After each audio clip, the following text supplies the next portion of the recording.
इस वीडियो में मैं आपको बताऊंगा सम संख्याएं क्या होती हैं, सम संख्या की परिभाषा क्या होती है। तो दोस्तों सम संख्या को हम कहते हैं इंग्लिश में इवन नंबर। इसकी दो परिभाषा दोस्तों हम समझेंगे। देखिए पहली परिभाषा क्या होती है, ऐसी संख्याएं जो दो से पूरी पूरी विभाजित हों उन्हें सम संख्या कहते हैं। मतलब दोस्तों कोई ऐसी संख्या हो जिसमें हम दो से भाग दें तो वो संख्या पूरी पूरी कट जाए तो वो संख्या क्या होती है, सम संख्या होती है।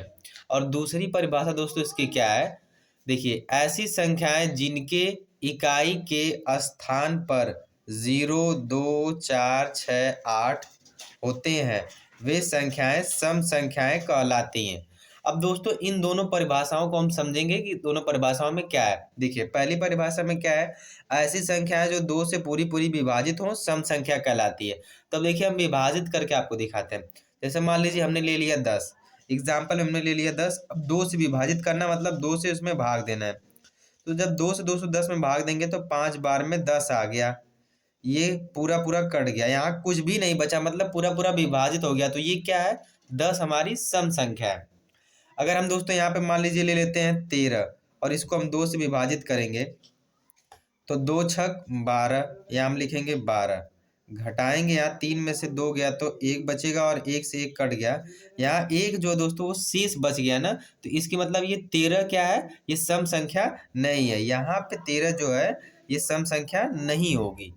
10 जो हमारी है सम संख्या, मतलब दो से हम जिन भी संख्याओं में भाग देंगे पूरा पूरा कट जाएगी, वो क्या होगी, सम संख्या होगी। दूसरी परिभाषा में क्या है कि जिनके इकाई के स्थान पे 0, 2, 4, 6, 8 होता है। जैसे मान लीजिए हमने यहाँ पे दे दिया 70, तो ये पता चलना चाहिए कि 70 क्या है, सम संख्या है कि विषम संख्या। देखिए ये इसका इकाई का स्थान है, तो इसके इकाई के स्थान पे क्या हमारा है, इकाई के स्थान पे 0, तो 0 आ गया तो मतलब ये क्या है, सम संख्या। क्यों, क्योंकि यहाँ पे परिभाषा में हमको बता रहा है 0, 2, 4, 6, 8 आना चाहिए। अब दोस्तों हम देखिए एक बड़ी संख्या ले लेते हैं। जैसे मान लीजिए हमने यहाँ पे ले लिया इतनी बड़ी संख्या, यहाँ पे हमारा है 8734। तो ये क्या है, सम संख्या है कि विषम संख्या है, सम संख्या है। क्यों, क्योंकि इसके इकाई के स्थान पे 4 आ रहा है। मतलब किसी भी संख्या के इकाई के स्थान पे अगर 0, 2, 4, 6, 8 आएगा, वो चाहे कितनी भी बड़ी संख्या रहे वो क्या होगी, सम संख्या होगी। तो दोस्तों इसे हम सम संख्या की परिभाषा को समझते हैं। अगर वीडियो आपको अच्छी लगी हो दोस्तों तो वीडियो को लाइक कर दीजिए, चैनल को हमारे सब्सक्राइब कर दीजिए, ताकि ऐसी जो वीडियो हमारी आएगी हमारे चैनल पे उसका लाभ आप ले सकें। मिलते हैं दोस्तों अगली वीडियो में, तब तक के लिए धन्यवाद।